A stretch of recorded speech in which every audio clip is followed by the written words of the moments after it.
اسی طرح اللہ تعالیٰ نے قرآن پاک سے پہلے جو کتابیں نازل فرمائیں، تورات، زبور، انجیل، صحف ابراہیم و موسیٰ، ان ساری کتابوں میں اللہ نے اپنے محبوب کی عظمتوں کو بیان فرمایا اور بڑی تفصیل کے ساتھ حضور سید عالم صلی اللہ علیہ وسلم کی شان، عظمت، حضور کی علامتوں کو بیان کیا۔ قرآن مجید کہتا ہے کہ جب تک نبی پاک صلی اللہ علیہ وسلم تشریف نہیں لائے تھے، جو یہودی تھے انہوں نے حضور کی چونکہ نشانیاں تورات میں پڑھی ہوئی تھیں، وہ اس طرح کرتے تھے کہ جب کسی جگہ کسی قوم سے ان کا جھگڑا ہوتا تو وہ اللہ کی بارگاہ میں عرض کرتے کہ اے اللہ، وہ تیرے پیارے حبیب جو آنے والے ہیں، جن کی صفتیں تو نے تورات میں بیان کی ہیں، ہمیں ان کے صدقے فتح عطا فرما۔ وَقَانُوا مِن قَبْلُ يَسْتَفْتِحُونَ عَلَى الَّذِينَ كَفَرُوا، پہلے سپارے میں موجود ہے کہ وہ حضور کے وسیلے سے کافروں پہ فتح مانگتے تھے اور اللہ انہیں فتح عطا کر دیتا تھا۔ جب حضور تشریف لے آئے، اب انہوں نے کفر کرنا شروع کر دیا، نبی پاک کا انکار کرنا شروع کر دیا، معاذ اللہ۔ انہیں اپنی ذات کے بت بنا لیے، سمجھتے ساری بات تھے، انہیں پتا تھا یہ وہی اللہ کے رسول ہیں جن کے بارے میں انجیل میں بھی موجود ہے، تورات میں بھی موجود ہے، زبور میں بھی موجود ہے، انہیں پتا تھا، پہچانتے تھے نبی پاک کو۔ لیکن جو یہودیوں کے سردار تھے وہ اس لیے کلمہ نہیں پڑھتے تھے کہ سرداری چلی جائے گی۔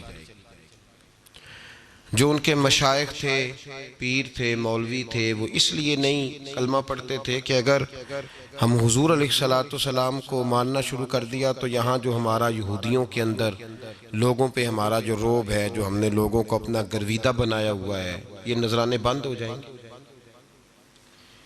انہوں نے انکار ہی کر دیا سرے سے۔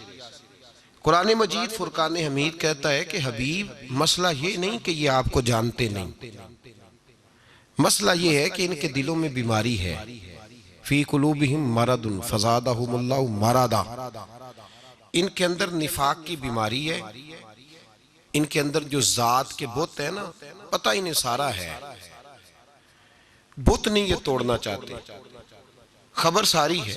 کتنی خبر ہے؟ قرآن مجید میں اللہ کریم نے فرمایا یعرفونہ کما یعرفون ابناءہم، اے میرے حبیب، یہ تجھے اس طرح پہچانتے ہیں جس طرح آدمی اپنے بیٹے کو پہچانتا ہے، اتنا تجھے جانتے ہیں جتنا انسان اپنے، دیکھیں نا، دو بچے اگر جڑواں پیدا ہوتے ہیں نا، کئی دفعہ ایسے ہوتا ہے کہ ان بچوں کی، جڑواں بچوں کے خد و خال بھی ایک جیسے ہوتے ہیں، نین نقش بھی ایک طرح کے ہوتے ہیں۔ نیا آدمی جو باہر سے ان کو دیکھتا ہے، جو ان کا اپنا نہیں ہوتا، وہ دھوکہ کھا جاتا ہے۔ اگر دو بچے ہیں، بابر اور شاکر ان کے نام ہیں، تو عام آدمی کو نہیں پتا چلے گا کہ بابر کون سا ہے، شاکر کون سا ہے، لیکن جو ان کے ماں باپ ہوتے ہیں انہیں فوراً پتا چل جاتا ہے، چاہے ان کی شکل جتنی مرضی بھی ملتی ہو۔ تو اللہ نے فرمایا حبیب، یہ تو تجھے اس طرح جانتے ہیں جس طرح آدمی اپنے بیٹے کو جانتا ہے، جتنا مرضی بیٹا چھپ کے آئے، چھپ کے آئے۔ حضرت باجدید بستامی رحمت اللہ علیہ فرماتے ہیں میں 12 سال بعد گھر آیا تو دروازے پہ دستک دی۔ اصول یہ ہوتا ہے جب دروازے پہ دستک ہوتی ہے تو جو گھر کے اندر ہوتا ہے وہ پوچھتا ہے کون ہے؟ فرماتے ہیں میں نے دستک دی تو میری اماں اندر سے بولی، کہنے لگی میرا باجدید آیا ہے۔ آئی، میں کھولتی ہوں دروازہ، 12 سال بعد میں آیا۔ کہتے میں نے اپنی اماں سے پوچھا کہ اماں تجھے کیسے پتا چلا کہ میں ہوں دروازے پہ؟ تو اماں کہنے لگی بیٹے تو میری اولاد ہے، مجھے پتا ہے بیٹے کا دستک دینے کا طریقہ کس طرح کا ہے، میں جانتی ہوں کہ میرا بیٹا جب کھٹکھٹاتا ہے تو اس کا انداز اور ہے، ماں باپ کو پتا ہوتا ہے۔ اللہ کریم نے فرمایا ہے محبوب صلی اللہ علیہ وسلم، یہ یہودی آپ کو اس طرح جانتے ہیں جس طرح آدمی اپنے بیٹے کو جانتے، مانتے کیوں نہیں؟ بت بنائے ہوئے، بت ہیں، وہی بت مسلمان نے پال لیا، اسے پتا ہے کہ میں غلطی پہ ہوں، مجھے صحیح ہونا چاہیے۔ جو رزق حرام کھانے والا ہے پتا اسے بھی ہے کہ یہ جو آج سالن پکا ہے یہ حلال پیسوں کا نہیں۔ جو اپنی زندگی گناہ میں گزار رہا ہے، فاشی اور یعنی میں گزار رہا ہے، پتہ اسے بھی ہے کہ جو میں کر رہا ہوں یہ درست، اسے پتہ ہے، خبر ہے، جانتا ہے۔ بت بنایا ہوا ہے دنیا داری کا، ذات پات کا، اور پھر کبھی یہ پروگرام بنا لیا کہ چلو کوئی نہیں تھوڑا سا سیٹ ہوتا ہوں تو چھوڑ دوں گا۔ یہ سارے بت ہیں، بت ہیں سارے۔ خودی کا سر نہاں لا الہ الا اللہ، خودی کا تیغ فساں لا الہ الا اللہ۔ یہ دور اپنے ابراہیم کی تلاش میں، صنم کدا ہے جہاں لا الہ الا اللہ۔ اور اگرچہ بت ہیں جماعت کی آستینوں میں، پر مجھے ہے حکم اذاں لا الہ الا اللہ۔ بت بنائے ہوئے لوگ، بت بنا کے بیٹھے ہیں، ان کی پوجا کرتے ہیں صبح و شام۔ یہ سمجھتے نہیں، غور نہیں کرتے کہ یہ تو ہمیں پتہ ہے سارا۔ معافی تو اس شخص کو ملتی ہے نا جس کو پتہ نہیں ہوتا، اور جو ساری عقل ہی رکھتا ہو، ساری پہچان رکھتا ہو۔ بت بنائے ہوئے، جو بت توڑتا ہے نا 2 قدم آگے بڑھ کے۔ ابو جال کے قریب جا کے اخنس بن شریک نے پوچھا تھا کہ ابو جال یار سچی بات کا، جھگڑے سارے اپنی جگہ، لڑائیاں اپنی جگہ، فساد اپنی جگہ، ہم نے نہیں ماننا بات علیحدہ ہے، پر سچی بات کر، یہ سچے ہیں کہ جھوٹے ہیں؟ تو ابو جال کہنے لگا مجھے قسم ہے محمد عربی کا ایک ایک حرف سچا ہے، ایک ایک بات سچی ہے۔ تو کہا تو مانتا کیوں نہیں؟ بت کا اس نے ذکر کیا، بت کا، وہ ہم بھی کرتے ہیں آج، بت کا ذکر۔ کہا تو مان لینا، آجا قدموں میں بیٹھ جا۔ تو کہنے لگا کعبہ پہلے ان کے پاس ہے، آب زمزم پہلے ان کے پاس ہے، حاجیوں کے متولی پہلے یہ ہیں۔ اگر ان کو نبی بھی مان لیا تو ہمارے بچے کدھر جائیں گے؟ چودراہٹ کا کیا بنے گا؟ رہ گئی پھر چودراہٹ بعد میں قائم، ختم ہو گئے، کل من علیہ فان، تباہی ہو گئی۔ یہ جو بت ہوتا ہے نا آدمی، بت اسے پتہ ہوتا ہے سارا کہ فلان جگہ میں جاؤں گا تو میں بدل جاؤں گا، نہیں جاتا۔ ہم نے دیکھا ہے امیر کبیر بڑے لوگ ساری زندگی اپنی اصلاح نہیں کر پاتے۔ آج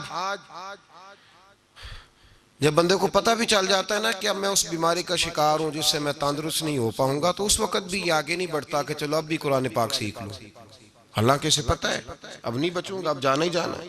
اس بت کو گرانے کی ضرورت ہے، جو گرا گیا وہ بچ گیا۔ حضرت بابا بلے شاہ صاحب رحمۃ اللہ علیہ، سادات کرام سے تعلق تھا، سید زادے تھے۔ سادات کرام کو اللہ یہ عزت دیتا ہے کہ پیدائشی طور پر بھی ان لوگوں کے پاس سند ہوتی ہے کہ ان کی عزت کرنا امت پہ ضروری ہے۔ تیری نسل پاک میں ہے بچہ بچہ نور کا، تو ہے نے نور تیرا سب گھرانہ نور کا، یہ ان کو فضیلت ہوتی ہے۔ بابا صاحب فرماتے میرے پاس فضیلت تھی، عظمت تھی، میں سید زادہ تھا اور گیلانی سید غوث اعظم کی اولاد، لیکن آپ فرماتے ہیں مجھے پتا تھا کہ اندر سے میں خالی ہوں۔ ہمارے زمانے میں کچھ برادریاں ایسی ہیں جن کو ہم لوگوں نے بڑا بنا دیا ہے، وہ بڑے بن گئے ہیں، نیچے اترنے کو تیار نہیں۔ اور میں اکثر کہا کرتا ہوں کہ یہ زیادتی دونوں طرف سے ہوتی ہے۔ اصل مجرم وہ نہیں جو اپنے آپ کو بڑا جانتا ہے، اصل مجرم وہ ہے جو اپنے آپ کو چھوٹا سمجھتا ہے، وہ اصل مجرم۔ تو اس زمانے میں سادات کرام کی بڑی عزت تھی، بڑا نام تھا۔ تو بابا صاحب کہتے ہیں میرے گھر میں پیری مریدی تھی، ابا جی بھی پیر، دادا جی بھی پیر، پردادا جی بھی پیر، سارے پیر تھے، لیکن میں جب اپنے دل پہ نظر ڈالتا تھا تو خالی تھا معاملہ، شے کوئی نہیں تھی پاس۔ ہاتھ چموا لینا، نظرانہ لے لینا بات ٹھیک ہے، لیکن نہ علم نہ معرفت، کوئی شے نہیں۔ آپ فرماتے ہیں میں نے جب پلٹ کے دیکھا نا، پورے علاقے پہ نظر ڈالی تو ایک درویش بابا، ایک سادہ بابا سائیں عنایت قادری، جس کی کوئی بڑا نام نہیں، کوئی بڑی برادری نہیں، اور کام اس کا کیا ہے، رمبا لے لیتا اور سارا دن کھیتوں میں محنت کرتا، لیکن جب مغرب ہوتی تو اس بابے کی مجلس سجتی۔